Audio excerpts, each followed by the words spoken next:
عهدت نفسي أني ما أتكلم بالسياسة، لكن أنا مضطر اليوم أني أتكلم بالسياسة لأن البعض يطالبنا بمقاطعة الشعب القطري. أنا أصدقاء بقطر وأخوان وأبناء عمومة وجماعة، مستحيل نقاطعهم مهما فعلتم، مستحيل. الشعوب ليس لها علاقة بهذه السياسة، هناك خلاف بين الأسر الحاكمة، حلوه فيما بينكم.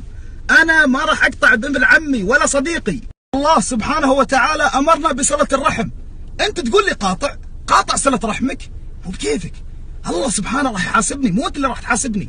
أتمنى وأرجو مراجعة هذا القرار وإيقافه. جماعة الأمر مصيبة، القرار هذا قرار خاطئ جدا جدا جدا. النهاية أعلم أني راح أدفع ثمن هذه السنابات، لكني لست عبدا لأحد. أسماني والدي عبد الله وأبي أعلم بي منكم. أشوفكم على خير.